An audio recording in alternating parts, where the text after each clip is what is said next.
Chasta and Baby Huey here for 107.7 The Bone and Blackened Whiskey. We have the master, the master distiller for Blackened Whiskey, Rob Dietrich. How you doing? I'm happy to be here. I'm Dude. super stoked. I mean, this is incredible. Yeah, we really kind of rolled out the red carpet. We're right on the bay. We got STEM Restaurant behind us. This is a beautiful thing. Thank you for being here. That's my pleasure. Absolutely. I want to start by saying thank you. I saw in your information that you were in the service. Yes. So yeah. Thank you. No, thank you for your service. Thank you very much. Very Give kind. that to Rob. You're a really interesting fellow. Thank you. No, cheers. Yes. Thank you. That's right. And thanks to our veterans out there. Amen. Amen to that. So so you did that. How does your life weave from the military into distilling whiskey for Metallica? I like to stay interested. I mean, guess. first and foremost, I've always taken jobs that I was truly interested in. It was never really about the pursuit of money. It was about the pursuit of the adventure of just living. And for me, it was just always finding something that was just going to intrigue me and just and kind of keep me excited. Yeah. How did you get into the world of whiskey? Short answer is motorcycles. Interesting. We're going to need to elaborate on that. Yeah, let's unpack that idea. Yeah, exactly. I don't know about that. Okay. No. I met the original. So I started out with Stranahan's Colorado whiskey originally in Colorado as a night distiller, and I met their original head distiller over a mutual love of vintage motorcycles. So, okay. So at the time, my buddy and I had built a diesel motorcycle that we were running on vegetable oil, and so I was into alternative fuel. And then he's like, you should come down to the distillery, and I've got a motorcycle I'm trying to run off our heads, which is our waste product from the stills. And I said, well, you have a distillery, and so I went down there. We started working on motorcycles, and I said, I've got to learn how to. I saw that 800-gallon copper still, and I was like, I need to know how to run that thing. That's amazing. That's awesome. So I grew up in southern Oklahoma and on moonshine. Oh, yeah. That's how we roll in Oklahoma, right? Yeah, I know. They rub it on your teeth when you're teething. That's a thing. I still do that. I wish that was a joke. That is not a joke. Anyway, when I was little, it was all about moonshine. When I was younger, 21, of course, it was all about moonshine. So, where are you from originally? I'm from Colorado. Okay, so you grew up there. Yeah. Okay, so take me from moonshine into whiskey, because I've been told that like moonshine eventually can evolve into whiskey. Is that right? That's true. Exactly. Okay. So I mean, you're starting out. Moonshine is basically unaged whiskey. That's what I thought. Okay. So it's not quite vodka. Vodka, right. you're stripping all the flavor out. But with moonshine, I kind of look at it, it's like an unbaked cake. You have it's just still doughy and no frost. Yeah, exactly. Or the cookie dough. You got to put that thing in the oven, throw some frosting on it, and then it's a cake. That's I got you. That's the way I look at it with whiskey. Okay, very cool. Yeah. Do you have any questions about? Well, I'm just curious, how did you get into the process of making the Blackened whiskey? Because I really was fascinated by the whole story about just this specific brand and how it was made. Because we had Lars on this morning, and he was explaining the whole process of the playlist and all that stuff. I would love to hear just the whole backstory about that. Yeah, so I mean, really, the whole whiskey process for this started in 7th grade. Yeah. When I first heard Metallica. When you were 21 in 7th grade. No, when I first heard Metallica. Yeah, not drinking. Yeah. Not drinking in 7th grade. Yeah, it's listening to Metallica. Yes. But no, really, with this process, it's always about innovation. It's always about creating something that, even in the whiskey industry, it's always about tradition. It's about making, using those traditional methods. With this process, we're able to be a little innovative. We're using the actual music of Metallica to help do a sonic enhancement to the barrel. So we're taking whiskey that's already been aged 7 to 8 years. That's 7 to 8 years, not 78. Yeah, so, right. Yeah, 7 to 8 years in white American oak. Then we're blending those bourbons and ryes together, and then we're doing a cask finish in brandy barrels. And then the sonic enhancement was something that Dave came up with from his time at West Point. Okay. And it's something I've always, as a whiskey distiller, you're always trying to see which ways you can do something cool and interesting.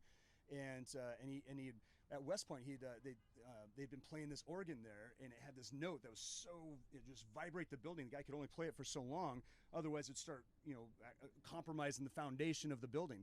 And so Wow. he always stuck that with him. He's like, if we could do that with whiskey in the barrel, we might be able to do something even beyond what anybody else has done before. And that's exactly what we're doing. It works so well. We've applied for a patent for it. Okay, so there's different. I don't know the terminology, so educate me. There are different batches of whiskey. Is it batch? Yes. Okay, and they're numbered. Correct. Yeah. Okay, so when somebody gets a bottle of Blackened, they see what batch it is, and they actually can match it up with the playlist that was distilled to, right? Correct. Yeah. That's a brilliant idea. Yeah. Who came up with that idea? You know what? It was that was Feel free to take credit for it. No, not at all. It wasn't me at all. We don't know. No, it was so Dave came up with that idea. Then when the band started talking about it, they were so excited about it. It was that collaboration. Yeah. So the band, they were like, hey, we want to play a set list. So the very first batch was batch 81. Yeah. Because that's the year that the band was formed, 1981. Yep. Year I was born, best year ever. Yeah, there we go. Me and Metallica were born that year. Yep. And so with those playlists, that very first batch, that was the entire band getting together. Right. And they had a 15 song set list for the very first batch. After that, it was each individual band member picking their own songs for each batch. So they just it started going down the line. Yeah. And so that's where they have some fun with it. Obviously.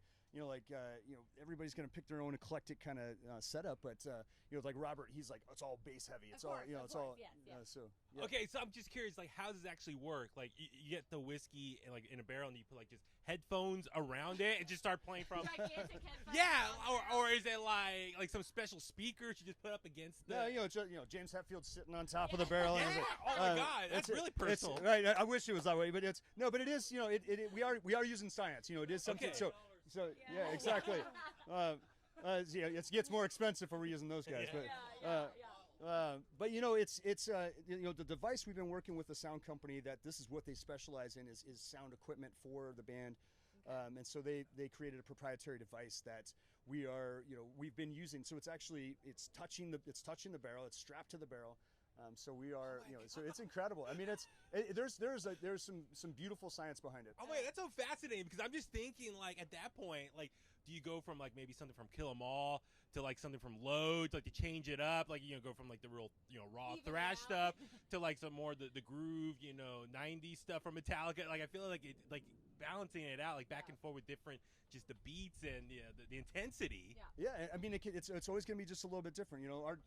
My job is to ensure that we always have a consistency with each batch of whiskey, but the idea is to have it just a little bit different, subtle differences because of that sonic enhancement with the playlist. So it's pretty cool. I very much envision this. This is a true story, you guys. When I was pregnant, they have these things called belly pods, and you put them on your belly so your child inside your belly, right? You know what I'm talking about? So they can hear music. I used to play Metallica, you not.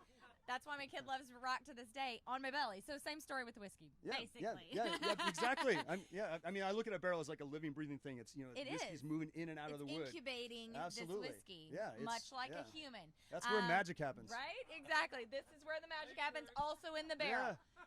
Also in the jarro. Whiskey in the jarro. So, so does it make it sweeter? Does it make it more bold? Does it make it more full? Like, what exactly does changes? No, that's a good question. So if, I'm going to get a little whiskey geek here, but please. If you take a barrel and you char the inside of a barrel, the inside of the barrel is going to bring all those natural sugars, the caramels, the tannins, the vanillins from the wood up to that burn surface, and it's going to form a nice band of natural sugars in there. So that spirit's already interacting with that to pick up the flavor. It's picking up flavor, it's picking up color. When you're doing the sonic enhancement, we're going past what we call the red line. So that where that band of caramel is, and those sugars it's already picking up, we're going past that and picking up all these crazy flavors from beyond. So it's almost like it's just like Tales Metallica from the dark to take side. it beyond, right? Yeah. I mean, that's so them. This one goes to 11. Yeah, of course it goes to 11. I love that. Do you guys have any questions that you want to ask Rob about the whiskey? I'm a whiskey nerd. Ask away. Yeah, please.